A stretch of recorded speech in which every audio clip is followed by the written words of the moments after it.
عاقل کے لیے قاضی حاجات ہے بات، عاقل کے لیے، عقل مند کے لیے قاضی حاجات، حاجتوں کو پورا کرنے والی ہے بات، عاقل کے لیے قاضی حاجات ہے بات، جاہل کے لیے مورد آفات ہے بات، ہے بات ہی مشکل جو نہ کرنی آئے، کرنی اگر آئے تو کرامات ہے بات۔ جی یہ ایک ہی بات ہے، عاقل کے واسطے، عقل مند کے لیے بات، اس کی پوری جو بھی اندرونی اس کے جذبات اور کیفیات ہیں اس کو ظاہر کرنے کی ایسا ہوگا۔ اب میں آپ کے سامنے بات ہی سے آپ سے خطاب کر رہا ہوں، اگر بات نہ کروں تو آپ تو اٹھ کر چلے جائیں اور میرے خیالات آپ تک نہ پہنچے، تو یہ اچھی باتیں کرنے کے لیے بات حاجت پوری کرنے والی، اور جاہل کے لیے مورد آفات ہے بات، اس کو آفتوں میں مبتلا کرنے کی بات ہے۔ جاہل جو ہے کم عقل بول کر پریشانی میں مبتلا ہو۔ ایک بادشاہ نے ایک نجومی کو بلا کے کہا کہ بول میری عمر کیسی ہے؟ دیکھ کر اس نے کہا کہ آپ کی بیوی آپ کے سامنے مر جائے گی، آپ کے بچے آپ کے سامنے مر جائیں گے، آپ کے عزیز اقارب مر جائیں گے، یہ مر جائیں گے۔ جو سنایا ہے تو سناٹا، پورا گھر مر جائے گا۔ تو بڑا نالائق ہے اور بڑا منحوس ہے، اس سے میں آ کے حکم دیا قتل کر۔ لیکن ایک عقل مند نجومی اس نے جب آ کر کہا بادشاہ سے، دیکھ بات وہی تھی، کہا حضور آپ کے پورے خاندان میں آپ کی عمر بڑی ہے، بات وہی ہے، مگر وہ صاحب جو ہے جاہل نادانی کی وجہ سے بہت تشریح سے بیان کی، فلاں مر جائے گا، فلاں مر جائے گا، فلاں مر جائے گا، لیکن اس نے کیا کہا آپ کی عمر پورے خاندان میں سب سے بڑی ہے۔ خوش ہو گیا بادشاہ، انعام اکرام دے کے رخصت کیا۔ تو آپ دیکھیے بات ہی ہے، لیکن ایک بات سے انعام ملا اور ایک بات سے جان چلے گئی۔ انسان بات کرتا ہے تو یہ بات اس کو فائدہ بھی دیتی ہے، نقصان بھی پہنچاتی ہے۔ اس لیے کہا گیا کہ احفظ لسانک ایھا الانسان لا یلدغنک انہ ثعبان، اپنی زبان کی حفاظت کرے انسان، کہیں ایسا نہ ہو کہ یہ تیرے کو ڈس لے، کیونکہ زبان ایک اژدہا۔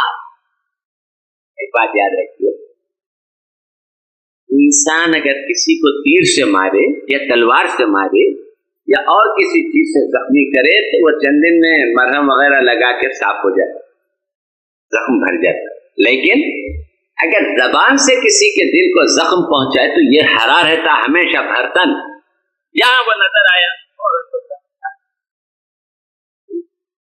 شاعر کہتا ہے جراحات السنان لہ القیام ولا یلطام من جرح اللسان، یعنی نیزوں کے زخم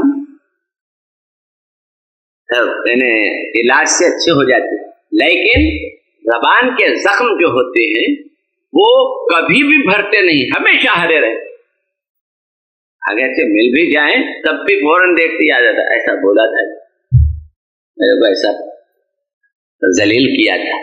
تو اس لیے زبان جو کہ آپ کتنی چھوٹی ہے، جیسے یہ نالیہ ہاتھ پکڑ کے فرماتے جرم صغیر جرم کبیر، اس کا جسہ تو چھوٹا ہے لیکن اس کا گناہ بہت بڑا۔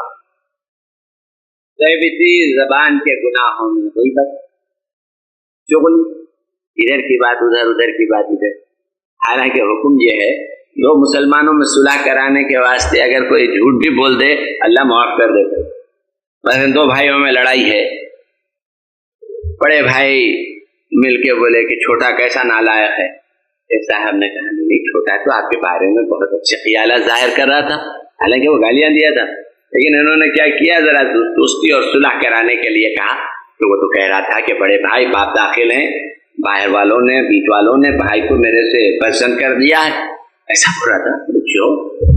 یہ چھوٹے بھائی کو بولے بڑے بھائی تمہارے کہہ رہے تھے، میں نے کہا یہ بھی خوب رہی، شراب کیسی رہتی پی کے دیکھ رہے مولانا جی، اور ٹیسٹ کر رہے ہیں، کئی شیشے رکھ لیے ہیں، ہر ایک کا ایک ایک بار ٹیسٹ کر کے، کیونکہ بغیر ٹیسٹ کے کیسا معلوم ہوگا کہ شراب میں کیا ڈفرینس ہے جی۔ نعوذ باللہ، آپ غور فرمائیے، مدینہ طیبہ میں ایسے فلم لوگ لگائیں، خدا کا وطن محبوب، اور بھی دیکھے وہاں تو اللہ اکبر، امام مالک رحمت اللہ علیہ کی عمر گزر گئی مگر انہوں نے کبھی گھوڑے پر بیٹھنا پسند نہ کیا مدینہ طیبہ کے اندر، یعنی شہر کے اندر۔ لوگوں نے کہا حضرت کیوں نہیں؟ کہا مجھے شرم آتی ہے کہ میں جہاں رسول اللہ صلی اللہ علیہ وسلم نے پاؤں رکھا ہے اپنا، اس کو گھوڑے کے پاؤں سے رو دوں، اس پر مجھے شرم۔ مسجد نبوی میں سلام عرض کر کے نکلنا اور پھر یہ ساری خرافات میں مبتلا ہونا۔ دیکھیے جب کسی نعمت کا شکر ادا نہیں کیا جاتا وہ نعمت چھین لی جاتی۔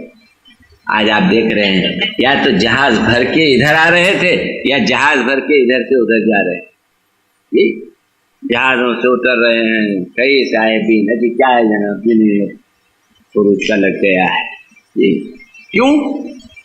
بما کسبت ایدیکم، یہ تمہارے اپنے ہاتھ کا کمایا ہوا ہے، جو معاملہ تمہارے اپنے ہاتھ کا کمایا ہوا ہے۔ اللہ تبارک و تعالیٰ نے تو تم کو سب کچھ عطا کیا جی، تمہارے کو اپنے گھر سے زیادہ سرفرازیاں عطا فرمائیں، لیکن بجائے اس کے کہ ان نعمتوں کا شکر کریں، یہاں سے ٹی ویاں بھیجتے رہے، ٹیپ ریکارڈر بھیجتے رہے، صاحبزادے بیوی صاحبہ سب ان کا مشغلات کیا، دولہے میاں تو باہر ہیں، لائیے ویڈیو کیسٹ لائیے لگائیے اور گھر میں پورا پکچر دیکھتے چلے جائیے، اور جس کے اندر اخلاق و کردار کا نقصان جی۔ اب بس صاحب نے کہا کہ نہیں مولانا اس سے ذرا کچھ ذہن تیز ہوتا ہے اور دنیا کدھر جا رہی ہے معلوم ہوتا ہے۔ دنیا ایک طرف جا رہی ہے، وہ فلم ایک طرف جاتا ہے جی، کیونکہ فلم کچھ ایکچوئل تو ہوتا نہیں، حقیقی تو ہوتا نہیں، بس وہ لوگوں کو خوش کرنے کے لیے اس کے اندر ایسے ایسے سین وہ میں تو دیکھتا نہیں، لیکن ایک بنگلور سے آ رہا تھا تو اس کے کوچ میں بیٹھا تھا حیدرآباد کو آنے والی بس میں، تو وہ پرائیویٹ بس کے اندر وہ لگا دیا کمبخت۔ اب وہ میں ایک منع کیا تو کون سنتا، نخار خانے میں توتی کی آواز۔ خیر میں ذرا دوسرے طرف منہ کر لیا تو ادھر بازو جو آئینے لگے ہوئے تھے اس میں پورا نظر آ رہا ہے۔ میں بولا واہ یہ بھی عجیب بات ہے جی، اب آنکھ بند کرے نیند نہیں آ رہی ہے اور وہ زور و شور کے پوچھو مت۔ تو اس وقت میرے کو کچھ احساس ہوا۔ اس کے بعد میں حضرت امام اعظم ابو حنیفہ رحمۃ اللہ علیہ کے اس فتوے پر عمل کیا، سرود ہمسایہ رواز۔ اگر پڑوس میں کوئی گان لیتے بیٹھا ہے اور آواز آ رہی ہے تو کیا کریں گے، گھر چھوڑ کے تو جا نہیں سکتے، اس لیے آپ نے کہا کہ بس ٹھیک ہے۔ تو ویسا ہی وہ میں نے کہا چلو اب اللہ میاں دکھانا چاہ رہے ہیں، اندر تو جا کے نہیں دیکھ سکتے جی، اب لڑک کر آ رہا ہے تو اب تو خیر کچھ دیکھے، کچھ آنکھ بند کر لیے، کچھ ایسا کتنا بھی بند کرے آنکھ تو نہ نیند آ رہی ہے کمبخت۔ ایک تو بس کے جھٹکے، دوسرا وہ شور، پھر لوگوں کا جو اس کے اوپر داد دینے کا انداز ہے وہ، یہ سب مل کے تو بس عجیب و غریب ہے۔ تو عرض کر رہا تھا یعنی صحیح معنی میں اگرچہ وہ کچھ اور دکھایا جا رہا تھا لیکن دل یہ کہہ رہا تھا کہ یہ پکچرز اگر بچے دیکھیں گے تو کیا عالم، ان کے اخلاق کا، ان کے کردار کا کیسے جنازہ نہ نکلے گا۔ اور ڈیمانڈ جیسا ہوتا ہے سپلائی ویسی ہوتی ہے، تو اب وہ سینما پکچر بنانے والے بھی، بمبئی میں ایک بہت ہی اچھے پکچر بنانے والے صاحب سے ملاقات ہوئی تھی، تو میں نے ان سے کہا بھائی اتنے پکچر بنا دیے، ایک ذرا اچھا پکچر بنا دو تاکہ تمہارے تمام غلط پکچروں کا کفارہ ہو جائے۔ بولے کیسا؟ تو میں کچھ ان کو ہنٹس دیا۔ بولے پھر آپ میں بیٹھ کر ہی دیکھیں گے، کوئی دوسرا آئے گا نہیں، کوئی دیکھے گا نہیں۔ آپ جیسا پکچر چاہ رہے ہیں ایسا پکچر بنائے تو آپ بیٹھنا، آپ کی خاطر میں بیٹھوں گا، وہ بھی خاطر میں بیٹھ کے دیکھوں گا نہیں۔ تو اب آپ فرمائیے جیسے کیا ہو گیا ہے، جیسے پاگل کوئی ہو جائے تو اس کے منہ کا ذائقہ بدل جاتا ہے نا، نیم کے پتے مزے سے کھاتا ہے، وہی حال ہے۔ یعنی انسان کے کردار کا انداز بدل گیا اور ذائقہ بدل گیا۔ تو غرض ہے کہ میرے بزرگوں، ہم لوگوں کو چاہیے کہ ہم آپ سے صاف کہتا ہوں ترقی کا مخالف نہیں، خوب ترقی کی، لیکن ایمان کے ساتھ، دین کے ساتھ، دین اور اسلام کو لے کر آپ ترقی کیجئے، کبھی آپ یہ نہیں کہیں گے کہ آپ چیلنجر کے جیسے اس میں بیٹھ کر نہ جائیے. جی جاتے ہیں، جائیے، شوق سے جائیے، ستاروں میں جائیے، کہیں بھی جائیے، لیکن اسلام اور دین کو ہاتھ سے جانے نہ دیجیے.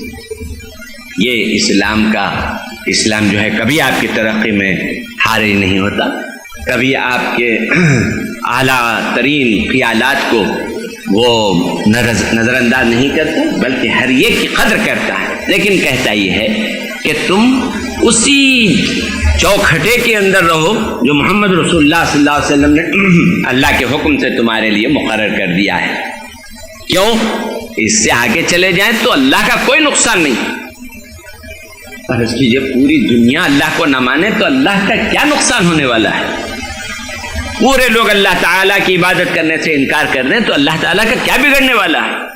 عبادت کرنے سے خود ہمارا ہی فائدہ، ہمارا ہی تزکیہ نفس ہوتا ہے، ہمارے ہی دماغ اور دل کو سکون حاصل ہوتا ہے اور اللہ تبارک و تعالیٰ کی رضا حاصل ہوتی ہے.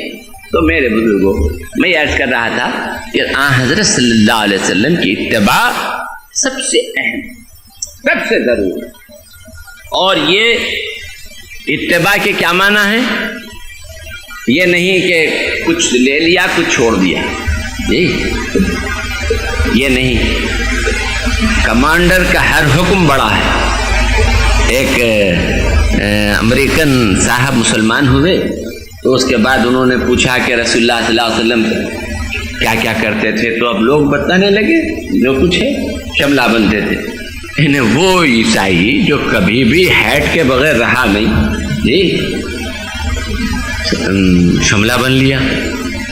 اس کے بعد پوچھا اور کیا کرتے تھے، تو کہا لکڑی بھی سرکار رکھتے تھے، وہ لکڑی بھی رکھ لیا. لوگوں نے کہا کہ جناب یہ چھوٹی چیزیں ہیں، اصل اسلام الگ ہے. اس نے کہا دیکھو کمانڈر کا جو بھی آرڈر ہے وہ بڑا آرڈر ہے، کسی آرڈر کو چھوٹا نہیں بول سکتے اگرچہ وہ چھوٹی چیز کا ہو. جی جیسے آپ نے کسی نوکر سے کہا پانی پلاؤ، انجان ہو کے سو گیا، بیٹھ گیا. آپ نے کہا کہ ارے چائے لا، سو گیا. آپ نے کیا کر رہا ہے؟ میں بول رہا ہوں اور سنتا نہیں. کیا سب معمولی کام بولے تو کون سنیں گا؟ آپ بولو جا کے جی ابو ظبی سے سامان لے کر آ، بڑا کام بولے تو سنوں گا، یہ چھوٹے کام کون سنیں گا؟ تو بھلا بتائیے، آرڈر از آرڈر، حکم حکم ہے. فوجی کو اگر یہ کہا جائے کہ بھائی تم یہ پانی پلاؤ تو فوجی ویسا ہی آرڈر کی تکمیل کرتا ہے جیسے کہ فائر کرنے کے لیے کہا جائے تو تکمیل کرتا ہے. یہ نہیں کہ صاحب میں فوجی ہوں، مجھے فائر کرنے کے بارے میں آپ آرڈر دیجئے، پانی لانے کے لیے اور یہ پلانے کے لیے مجھے نہیں کہنا. ایسے ہی ہم بھی محمد صلی اللہ علیہ وسلم کی امت بھی ہیں. اس لیے ہم کو بغیر کچھ سوچے اور بغیر اپنے دماغ پہ وزن ڈالے کے حضرت صلی اللہ علیہ وسلم نے جو حکم دیا ہے اس پر عمل کرنا. اور اگر نہ کریں گے، دیکھیے آج کل جیسے ہندوستان میں چل رہا ہے کہ ہم لوگوں کو اگر یہ محسوس ہو کہ اگر ہم شرع کے حکم پر چلیں تو ہمارے کو نقصان ہوگا، اور اگر گورنمنٹ کے قانون کو ہم آواز دیں تو فائدہ ہوگا، اور اگر اس خیال سے کوئی مسلمان کورٹ کو جاتا ہے تو وہ کفر کرتا ہے، وہ کافر ہو جاتا ہے. مثال کے طور پر اب آج کل چل رہا ہے نا کہ کوئی عورت کو طلاق دے دی جائے.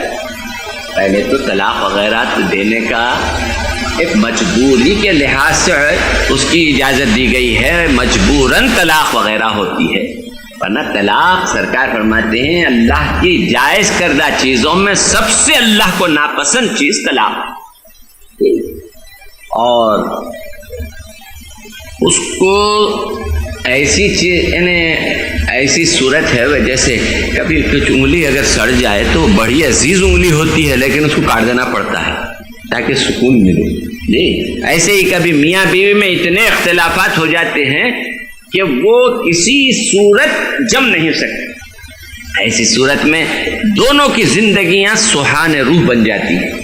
تو ایسی صورت میں کیا کرنا پڑے گا؟ ان دونوں کو سنجیدگی سے علیحدہ ہونے کا سامان فراہم کرنا پڑے گا تاکہ شوہر دوسری شادی کر لے اور عورت بھی اپنی دوسری شادی کر اپنی زندگیوں کو صحیح انداز سے بسر کرے. ٹھیک؟ اور ورنہ روزانہ کی لڑائی کیا حال کر دے گی گھر کا. تو اسی لیے طلاق کی یعنی معاہد، طلاق کے کیا معنی ہیں؟ آنکھ کے معنی ہیں گرا باندھنا، طلاق کے معنی ہیں آزاد کر دینا. جی وہ جو پکچر آیا تھا نکاح، اس سے پہلے اس کا نام کیا ہے، وہ چوپاڑیا کچھ نام ہے نا، تو انہوں نے اس کا نام رکھا تھا طلاق طلاق طلاق. ہم لوگوں نے سخت احتجاج کیا کہ وہ تم تو نام رکھ دیں گے، زبان پہ یہ طلاق طلاق طلاق جاری ہو جائے گا. کوئی صاحب بھی بیوی کو کے سامنے اگر کہہ دیں طلاق طلاق طلاق تو مصیبت ہو جائے گی. اب وہ زبان پر تو جاری ہو جاتا ہے. اگر بچپن سے بچوں کے جاری ہوا تو ہر بات پہ اگر 3 بار طلاق دیتے رہیں جی تو کیا عالم ہو جائے گا. اس لیے ہم نے سخت احتجاج کیا، بلکہ ہم نے تو جلسوں میں یہاں تک کہا کہ اگر آئے گا تو ہم آگ لگا دیں. خیر انہوں نے اس کا نام بدل کر نکاح رکھ دیا. تو خیر وہ بھی کچھ ہو فائدہ تو ہوا ایجوٹیشن سے، لیکن اب وہ نکاح رہے یا طلاق کا عنوان، لیکن اس میں کیا بتایا گیا وہ تو مجھے معلوم نہیں. لیکن اتنا میں جانتا ہوں کہ اگر وہ فلم طلاق کے عنوان سے آتا تو بہت ہی ناگواری کی بات ہوتی. تو طلاق ایک ایسی چیز ہے جو مجبوری کی حالت میں، جی جیسے انسان کی کسی انگلی کو مجبوری کی حالت میں یا اس کے کسی عضو کو مجبوری کی حالت میں کاٹا جاتا ہے. تو اب طلاق کے بعد حکم یہ ہے کہ اور بھی طلاق دینے کا بھی ایک طریقہ بتایا گیا. خیر یہاں اتنا وقت نہیں کہ میں اس کی تفصیل میں جاؤں، کہ کیونکہ طلاق دینا کس کو ہے جو طلاق کے بارے میں سوچیں. جی محبت سے زندگی گزارنا، بیوی کے ساتھ اچھا سلوک کرنا. یعنی ایک شخص نے آ کے رسول اللہ صلی اللہ علیہ وسلم سے کہا یا رسول اللہ میری بیوی بڑی مزور ہے، میں اس کو مارنا چاہتا ہوں. فرمایا نہیں مارنا. پھر اگر کہا یا رسول اللہ بہت تیز ہے میں مارنا چاہتا ہوں. فرمایا نہیں مارنا. پھر اگر کہا حضور بہت تیز ہے اور میری بات مانتی نہیں میں مارنا چاہتا ہوں. فرمایا مارنا نہیں، اگر بن نہیں رہی ہے تیری اور اس کی چھوڑ دے مگر مارنا نہیں. بولے رسول اللہ کیسا چھوڑوں، میں بہت چاہتا ہوں اس کو. فرمایا جب چاہتا ہے تو سہ لے. جی آپ چاہت کے بھی دعوے دار ہیں اور مارنے کے بھی خواہش مند ہیں. یہ ضد کی باتیں کیسے چلے گی. تو حضرت صلی اللہ علیہ وسلم نے اجازت نہیں دی بیوی کو ستانے کی، مارنے کی، بلکہ حکم یہ دیا کہ عورتوں کے ساتھ بہترین سلوک کریں. یعنی عجیب بات ہے، آج غیر مسلم ہمارے پر ہنس رہے ہیں کہ اسلام میں عورت کا کوئی مقام نہیں ہے. جی یعنی چھلنی جو ہوتی ہے نا آٹا چھلنے کی، وہ سوپ پر مسکرا رہی ہے جی کہ سوپ میں چھیدا ہے. جی آپ تو پورے کے پورے چھیدوں میں بھرے ہوئے ہیں. جی آپ کیسے ہماری یعنی چھلنی کو کیا حق ہوتا ہے سوپ پر مسکرانے کا. ویسا ہی وہاں تو یہاں سے وہاں تک سب ستیہ ہے. اور جہاں اسلام نے بہت ہی یعنی حکیمانہ انداز سے بعض چیزوں کے بارے میں اجازت دی ہے، وہ بھی ایک حکمت پر مبنی ہے، ورنہ ایسی مصیبت ہو جاتی. آپ دیکھیے ہمارے ہندوستانی یعنی غیر مسلموں میں طلاق کا کوئی سسٹم ہی نہیں تھا. بس ایک دو وہ آگ کے پھیرے پھر لیے ہمیشہ کے لیے ایک دوسرے کے ہو گئے. اب طلاق کا تو کچھ معاملہ آخر کار مسلمانوں سے طلاق کا عنوان لینا پڑا. جی طلاق کے اس قاعدے کو لینا پڑا اور ان کے لیے ہندو کوڈ بل میں جاری کرنا پڑا. جی یعنی یہ بھی عجیب ہماری یعنی بدبختی ہے کہ مسلمان حالات حاضرہ سے واقف نہیں. ہندو کوڈ بل آیا تو ایک صاحب آئے آ کے بولے مولانا دیکھ رہے ہیں آپ کیسے نالائق ہے حکومت، ہندو کو ڈبل کر دے. ہندو کوڈ بل ہے نا تو ہندو پڑھے کو پڑھے، ادھر ڈبل پڑھے. جی غور فرمائی، ہندو کو ڈبل ہے کہتے مولانا کتنے نالائق ہیں. دیکھیے جی مدراس میں پرسنل لا بورڈ کا اجلاس ہو رہا ہے تو ایک صاحب آ کے پوچھے یہ کون تو بھی ہے مولانا پرسن اللہ. کون شرارت کر رہی ہے؟ وہ سمجھے سمیع اللہ حمید اللہ کے جیسے کوئی پرسن اللہ بھی ہیں شاید.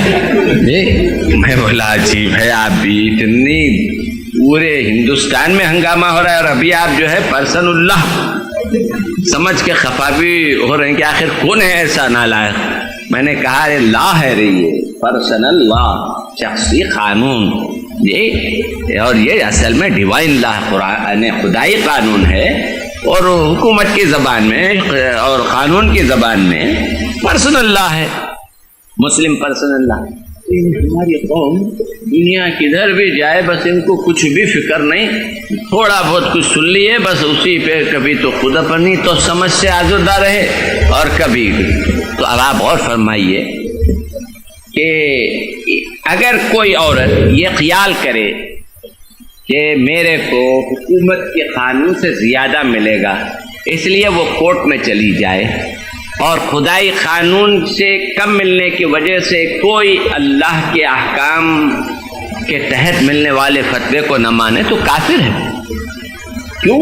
اللہ کا حکم سارے احکام پر غالب ہے. مومن کے لیے تو سب کچھ اللہ کا حکم ہے اور اس میں بڑی بڑی حکمتیں ہیں. اور واقعہ یہ ہے کہ ہم لوگوں نے بڑی غفلت کی.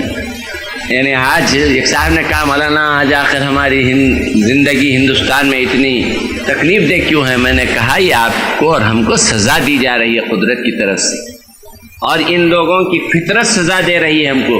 ان کا یہ کہنا ہے کہ 1000 برس تم ہمارے پر حکومت کرے مگر ہم کو محمد رسول اللہ صلی اللہ علیہ وسلم کی غلامی میں لانے کی کبھی تم کوشش نہیں کرے. یعنی جو نعمت الہی تم کو ملی تھی، کیوں؟ ایک آدمی کو جہنم سے بچانا کتنا بڑا ثواب ہے.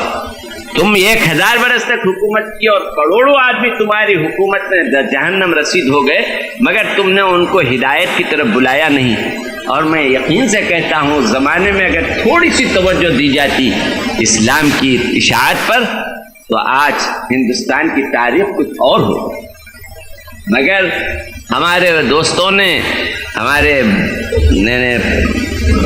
اسلاف نے کچھ ایسا عمل کیا کہ بجائے اس کے کہ ہندو دوست رہتے، ہندو ان کے مخالف ہو گئے، غیر مسلم ان کے مخالف ہو گئے، اور ان کے اعمال اور ان کے کردار جو ہے کچھ ایسے نکلے کہ آج ہم سے بدلہ لیا جا رہا ہے. اور صحیح یہ ہے کہ اگر ہماری تبلیغ آج بھی نہ ہو تو پھر آئندہ زمانہ اس سے زیادہ سخت ایکشن لے گا، اس سے زیادہ سخت باز پوش ہوگی. اب بھی کچھ گیا نہیں، اب بھی اللہ تعالیٰ کے فضل سے باوجود مسلمانوں کی مشکلات کے سالانہ 250-300 آدمی تو میرے پاس مسلمانوں کے خود آ کر اسلام پڑھ کے خاندان کے خاندان ہوتے ہیں الحمدللہ.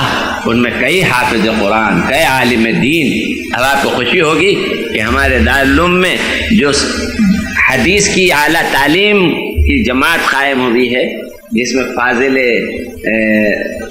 جامعہ بن کر لوگ نکلیں گے علوم دینیہ کے، اب کہ 40 انشاءاللہ علماء نکلیں گے ہمارے دارالعلوم حیدرآباد سے. تو اس میں جو حدیث کی کتاب پڑھانے والا ہے وہ ایک نو مسلم ہے. جی اور فرمائیے، کلال ہوتے ہیں نا یہ سینجی بیچنے والے تاڑی، وہ خاندان اسلام لایا. اب اللہ کی فضل سے اس میں 3 جو ہے حافظ قرآن، عالم دین. جی اور فرمائے، اور یہ کبھی مت سمجھیے کہ اللہ تعالی ہمارا محتاج ہے، یعنی ہم کچھ کام کریں تو کام ہوگا نہیں تو نہیں، ایسا نہیں. اللہ تعالی چاہے گا تو ان غیر مسلموں کو مسلمان کر کر ان سے کام لے گا. ہے یہاں یورش تاتار کے افسانے سے پاسبان مل گئے کعبے کو صنم خانے سے، صنم خانے سے مل رہے ہیں پاسبان اللہ تبارک و تعالیٰ کی دین کی اشاعت کے لیے. تو یہ خیال نہ کرنا کہ ہم ہی ہیں. اگر ہم نہ کریں گے تو ہمارے کو اللہ تعالیٰ کے پاس جواب دہ ہونا پڑے گا اور اللہ تعالیٰ ہم سے پوچھے گا. تو ہمارا کام یہ ہے کہ ہم کوشش کریں کہ اسلامی قوانین کی کیا یعنی اچھائیاں ہیں ان کے سامنے رکھیں. آپ نے دیکھا کہ پرسوں ایک منسٹر صاحب نے، قانون کے منسٹر نے غالباً کہا تھا کہ اسلام مسلمانوں کا قانون اس قابل ہے کہ اس کو اگر ایک ساتھ سول کوڈ جاری کرنا چاہے تو اسی کو سب کے لیے جاری کر دیا جائے. جی اور واقعہ یہ ہے، ایک ہمارے پاس جگن موہن ریڈی کچھ ہیں، ایک سابق منسٹر، سابق جج تھے، تو انہوں نے کہا کہ اگر میرے سے کوئی پوچھے کہ یکساں سول کوڈ کے لیے کون سا قانون صحیح ہو سکتا ہے، تو میں انصاف کے لحاظ سے کہوں گا کہ اسلامی قانون، کیونکہ اس میں ہر چیز کی رعایت رکھی گئی ہے جی۔ جیسے اب ماں کا معاملہ ہے، میاں بیوی میں طلاق ہو جائے، اولاد کس کو دی جائے جی، اولاد کے کون حقدار ہوگے؟ تو ایک عورت آئی رسول اللہ صلی اللہ علیہ وسلم کے پاس اور آ کر کہا یا رسول اللہ یہ شوہر میرے کو طلاق بھی دے دیا اور میرے سے بچہ بھی لینا چاہتا ہے، حالانکہ یا رسول اللہ میرا رحم اس کے لیے بچھونا تھا اور میری گود اس کے لیے جھولا ہے اور میرا سینہ اس کے لیے دودھ کے خزانے ہیں، اور میں نے اس کو راتوں کو مشقت برداشت کر کے پالا ہے، پوسا ہے، حضور اب یہ شوہر بھی مجھ سے چھوٹ رہا ہے اور میرے بیٹے کو بھی مجھ سے لے لینا چاہتا ہے۔ حضرت صلی اللہ علیہ وسلم نے دونوں کو بلایا اور اس بچے سے پوچھا کہ بچے تو کس کے پاس جانا چاہتا ہے، چلا جا۔ وہ بچہ دوڑ کر ماں کی گود میں بیٹھ گیا، فرمایا یہ بچہ ماں کا ہے جی، جب تک یہ دوسری شادی نہ کرے یہ ماں کا رہے۔ آپ نے ملاحظہ فرمایا یہ کتنا فطری فیصلہ حضور اکرم صلی اللہ علیہ وسلم نے فرمایا جی۔ تو اسی طرح اسلام نے بہت ہی کھلے طریقے سے ایک ایک چیز کو واضح فرمایا، اور آپ یاد رکھیے کہ ہمارے بزرگوں نے ایک ایک مسئلے کی باریکی سے اس کی اسٹڈی انہوں نے کی، اور اس کے جتنے بھی پہلو نکل سکتے تھے ان پہلوؤں کو لے کر انہوں نے ایک اسلامی قانون کو وضع کیا، اور جو آج اسلامی قانون کہلاتا ہے۔ تو ہمارے پاس جو چیز ہے ہم کو کسی اور کی طرف دیکھنے کی ضرورت نہیں۔ شاعر کہتا ہے کوئی جھانکا کروں کنا کے تو سودا ہے مجھے، دور پر جاؤں تو ناحق کا بھٹکنا ہے مجھے، خط ہے گر سر اعجاز مسیحا ہے مجھے، سچ تو یہ ہے کہ تیرے گھر میں کمی کیا ہے مجھے، حسن یوسف دم عیسیٰ ید بیضا داری انچ خوبہ ہم دارن تو تنہا دار۔ ساری اچھائیوں کو جب پھیلا دیتے ہیں تو ایک ایک نبی بنتا ہے، اور ساری خوبیوں کو جب ایک جگہ جمع کر دیتے ہیں تو محمد رسول اللہ صلی اللہ علیہ وسلم بن جاتے ہیں۔ ہر چیز آقا کے دربار میں موجود ہے، کیوں جائیں؟ مگر ہم لوگوں کا حال یہ جہاں تقریر شروع کیے کہ کہا کہ برنارڈ شاہ یوں کہتا ہے، وہ شاہ ایسا کہتا ہے، لارڈ فلاں یوں کہتا ہے، وہ فلاں ایسا کہتا ہے۔ جی اب کہے کو حضرت کون سے لارڈ صاحب کون سی نئی بات بنی؟ وہی چبے ہوئے نوالے چبا کر انہوں نے ذرا اس کو اپنے انداز سے پیش کر دیا انگلش میں، تو ہم نے کہا کہ بہت نئی چیز ہے۔ صحیح بات تو یہ ہے کہ امپورٹڈ چیز ہم کو بہت اچھی معلوم ہوتی ہے، ہر امپورٹڈ چیز اگر آپ ایک ساڑی لے جا کے بولیے یہ انڈیا کی ہے تو آپ پسند نہیں کریں گے، اور اگر اس پہ جاپان لکھا ہوا رہے بڑے خوش ہو جائیں گے، امپورٹڈ ہے۔ تو ویسے ہی ہم کو یہ باتیں بھی اگر امپورٹڈ معلوم ہو تو ہم کو بڑی خوشی ہوتی ہے۔ ایک صاحب یہاں سے بلینکٹ لے گئے حج سے، بڑے خوش تھے کہ میں بڑی اچھی بلینکٹ لایا، یہ گھر میں لے جا کے دیے، وہ بیوی ان کی نظر بہت گہری، الٹ پلٹ کے دیکھے تو ٹیکسٹائل کا جو تھا وہ بمبئی لکھا ہوا تھا، وہ ساری خوشی مٹی میں مل گئی، کیونکہ بمبئی کی چیز آپ حجاز سے خرید کے لے، اور خوش بھی ہے کہ بڑی امپورٹڈ چیز ہے۔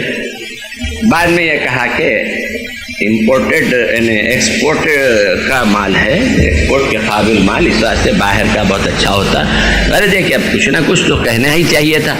تو میں یہ کہتا ہوں کہ ہم کو یہ، حالانکہ حضرت صلی اللہ علیہ وسلم کے ارشادات میں اور ہمارے بزرگوں کے ارشادات میں وہ ساری چیزیں موجود ہیں اور بڑے اچھے انداز سے موجود ہیں۔ میں یہ نہیں کہتا کہ ان کے حوالے نہ دیجیے، ذرا اپ ٹو ڈیٹ لوگوں کی محفل رہے تو دینی پڑتا، ورنہ وہ قال اللہ قال رسول بولے تو وہ پہلے ہی بولتے ہیں یہ ذرا آؤٹ آف ڈیٹ آدمی ہے جی، اس لیے ان کو ان کے باتیں بولتے ہوئے کچھ اپنی باتیں اور حضور کی مثالیں اگر دیں تو ان کو ان کا ایمان تازہ ہو جائے گا۔ تو عرض کرنا تھا مجھے کہ ہم کوشش کریں کہ اسلامی قوانین کی کیا اہمیت اور کیا ان کی فضیلت ہے ہمارے ابنائے وطن کو بتائیں، تو میں یقین رکھتا ہوں کہ اگر یہ ٹھنڈے دل سے دیکھیں تو ان کو ان کے ساری مشکلات کا ازالہ اور مشکلات کا حل ملے گا محمد رسول اللہ صلی اللہ علیہ وسلم کے دامن۔ لیکن ہم کیا کرتے ہیں، مسجد میں بول لیتے ہیں، اردو اخبار میں پڑھ کے خوش ہو جاتے ہیں، مزے سے سو جاتے ہیں، پھر دوسروں تک جاؤ۔ جی امریکہ میں بعض مقامات پر تقریریں ہوئی تھیں، بلائے تھے وہ لوگ، تو میں نے وہاں یہی کہا تھا کہ آپ مسجد میں دروازے بند کر کے اذان دے لیتے، مسجد میں نماز پڑھ لیتے، جی بس گھروں کو چلے جاتے ہیں۔ تو آپ کی اس عبادت وغیرہ کا دوسروں پر کیسے اثر ہوگا؟ میں نے کہا دیکھو، ہر یہاں پر اس زمانے میں طالب علموں کا گرمائی پروگرام بن رہا تھا، ان کا کچھ کالجز کا گرمائی پروگرام، بولا آپ بھی اپنا گرمائی پروگرام بنائیے، وہ اس طرح کہ آپ اپنے چند ساتھیوں کو لے کر پارک میں چلے جائیے ایسے کے وقت سنڈے کے روز، اور جا کر پارک میں ان لوگوں کو کچھ انگریزی میں خطاب کیجیے۔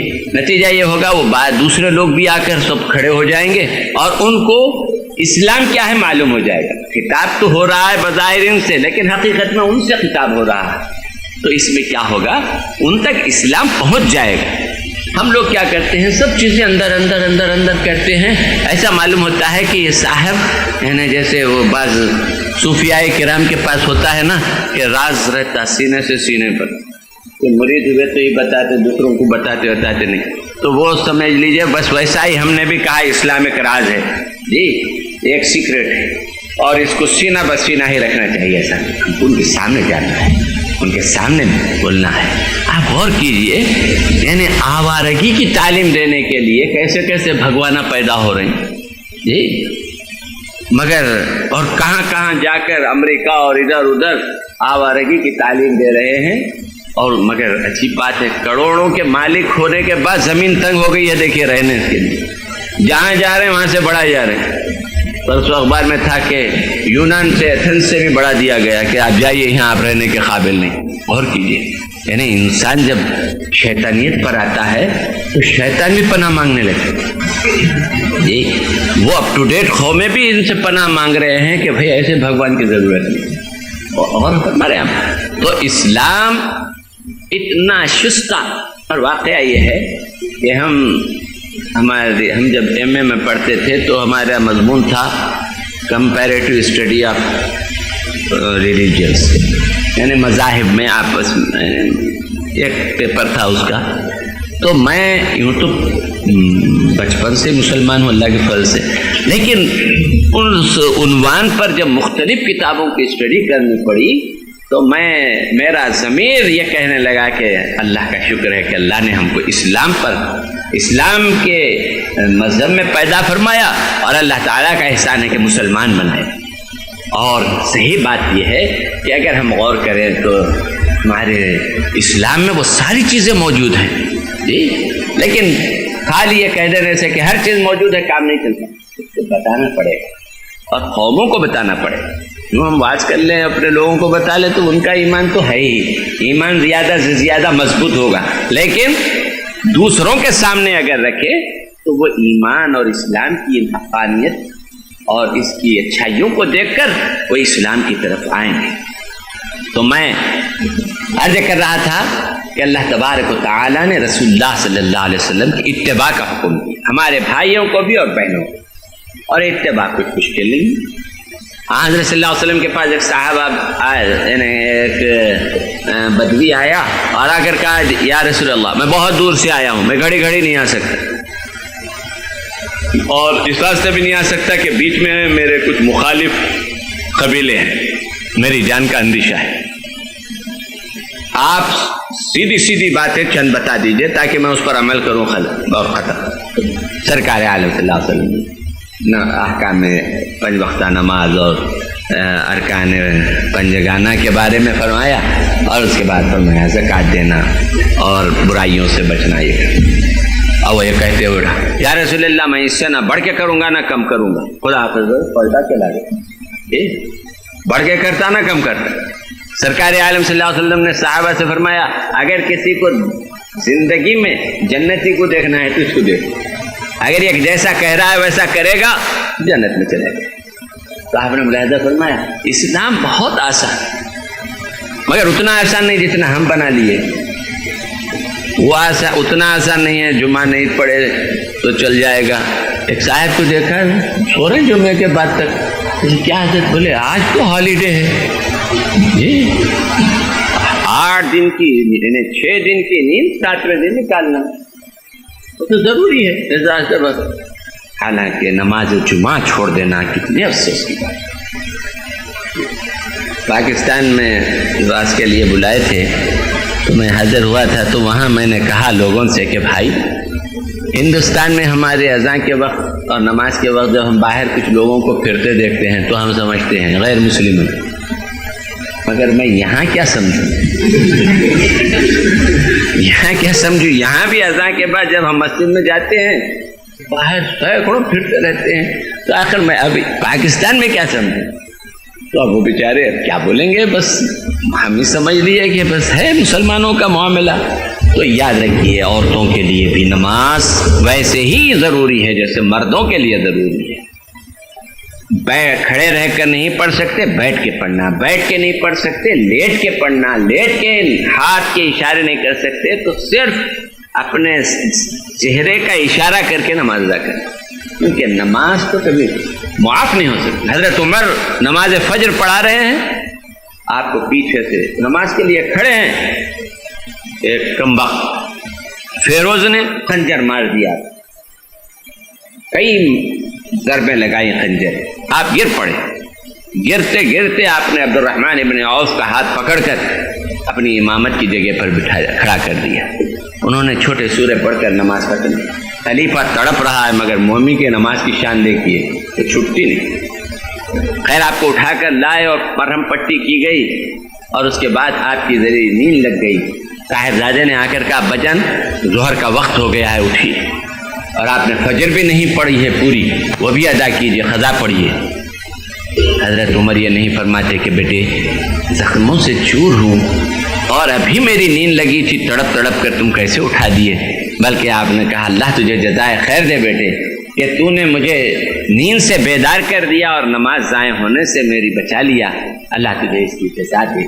فرمایا واقعہ یہ ہے کہ کسی صورت نماز چھوڑی نہیں جا سکتی۔ پھر اسی حال میں آپ دیکھ رہے ہیں ایک لڑکا آپ کے خرابتداروں میں سے وہاں آیا اور اس کی لنگی جو ہے ٹخنوں کے نیچے تھی۔ آپ نے اس کو بلا کے کہا کہ بیٹے رسول اللہ صلی اللہ علیہ وسلم نے اس انداز سے ازار کو ٹخنے کے نیچے پہننے سے منع کیا ہے اور فرمایا ہے کہ کل قیامت میں ایسے شخص پر اللہ رحمت کی نظر نہیں ڈالے گا، رحمت کی نظر نہیں ڈالے گا۔ اور حضرت صلی اللہ علیہ وسلم نے فرمایا، آپ نے کہا کہ اس سے 2 نقصان ہیں بیٹے، ایک تو آخرت میں اللہ کی رحمت کی نظر سے انسان دور ہو جاتا ہے، اور دوسرا یہ کہ نیچے کی جو زمین کی غلاظت وغیرہ ہے وہ اس کو لگ جاتی ہے، جس کی وجہ سے نماز کے قابل کپڑا نہیں رہتا، اس لیے ٹخنے سے اوپر تمہارے کو باندھنا چاہیے۔ دیکھا آپ نے ایک مومن کی شان دیکھیے کہ تکلیف میں ہے، بے انتہا زخموں سے چور ہے، مگر ادھر نماز بھی ضائع نہیں ہونے دیتا، قضا ہونے نہیں دیتا، اور ادھر جو اس کے لیے خیر کی بات پہنچانے کا منصب ہے اس سے بھی رکتا ہے، اس وقت بھی اس حال میں بھی بلا کر کہتا ہے کہ دیکھیے عمل کیجیے۔ تو مومن کی یہ شان ہے کہ وہ ہر آن اور ہر وقت اللہ تبارک و تعالیٰ کی رضا اور اس کی خوشنودی حاصل کرنا چاہتا ہے۔ ہم بھی اگر کوشش کریں کہ اور بھائیوں کو یہ بات سمجھائیں کہ اسلام کی تعلیمات پر عمل کریں اور اوروں تک اس کو پہنچائیں، تو میں یقین کرتا ہوں کہ آپ اپنا ایک فریضہ ادا کر لیتے ہیں، اور یہ خدا کا بڑا احسان ہے کہ ہم پر تبلیغ واجب رکھیں، یعنی بات کو پہنچا دینا واجب رکھنا، عمل کرانا واجب نہیں رکھیں۔ اگر یہ فرمایا جاتا کہ تم اس پر عمل کرواؤ تو بڑا مشکل مسئلہ ہو جاتا، مگر آپ کا کام یہ کہ آپ اللہ کا پیام دوسروں تک پہنچائیں، بس آپ نے پہنچا دیا، بس معاملہ ہے۔ اب نماز مغرب کا وقت آ گیا ہے، میں سمجھتا ہوں کہ ہمارے متین صاحب نے جو فرمایا تھا کہ مغرب تک اس کی تو تعمیل ہو گئی ہے، اب مغرب کے بعد اب اس کو رہنے دیجئے۔ اگر درخانہ کسس حرف بسس، جی گھر میں اگر کوئی ہے ایک آواز بھی دیں تو بس، گھر میں کوئی نہیں دروازہ بھی توڑ دیں تو کوئی جواب نہیں ہے۔ ایسے ہی سننے کی صلاحیت ہے تو اتنی باتیں بھی کافی ہیں، اور اگر نہیں تو پھر صبح تک کیا روزانہ بھی رات دن بولتا رہوں تو کچھ حاصل نہیں۔ آج جو کچھ عرض کیا ہوں مجھے امید ہے کہ آپ اپنی دوست احباب تک بھی یہ باتیں پہنچائیں گے اور اپنے اعضاء و جوارح کو خدا تعالیٰ کے فرما بردار رکھیں گے اور خدا کی نافرمانی سے اعتراض کریں گے اور کروائیں گے، اور اپنی اولاد کی تعلیم اور تربیت پر خاص نظر رکھیں گے، کیونکہ آئندہ اسلام کی سرخروئی انہی کے اچھے ہونے پر منحصر ہے، اور آئندہ دین کی مضبوطی انہی کے دیندار ہونے پر منحصر ہے۔ اگر ہم نے خود کو اچھا بنا لیا، ان کو اچھا نہ بنایا، تو آئندہ اسلام کا مستقبل کیسے درخشاں ہو سکتا ہے؟ اللہ تبارک و تعالی ہماری اولاد کو دین کا جذبہ عطا فرما دے، اور اللہ تعالی ہم کو دنیا اور آخرت کی سعادتیں عطا فرمائے، اور اللہ تعالی اس جمعیت کو جہاں خیر کے کام ہوتے ہیں دن دونی رات چوگنی ترقی عطا فرمائے، اور ان کتابوں سے اللہ تعالی مسلمانوں کو استفادہ کرنے کی توفیق عطا فرمائے، تاکہ وہ اپنی زندگی کو صحیح معنی میں اسلامی خطوط پر بسر کرنے کے قابل بنا سکیں اور اپنے اندر ایک دینی انقلاب پیدا کریں۔ میں مشکور ہوں جمعیت کے کارکنوں کا اور تمام احباب کا اور اس کے عہدیداروں کا، اور خصوصاً ہمارے متین صاحب کا، کہ انہوں نے مجھ جیسے ایک خادم قوم کو یاد فرمایا اور کچھ میری باتیں آپ کے سامنے رکھنے کا مجھے موقع عطا فرمایا، جو میری باتیں نہیں اللہ اور رسول کی باتیں ہیں، اور اس کو ہم نے آپ کے سامنے رکھا ہے۔ اللہ تعالیٰ مجھے اور آپ سب کو اس پر عمل کرنے کی توفیق عطا فرمائے۔ ربنا تقبل منا انك انت السميع العليم وتب علينا انك انت التواب الرحيم۔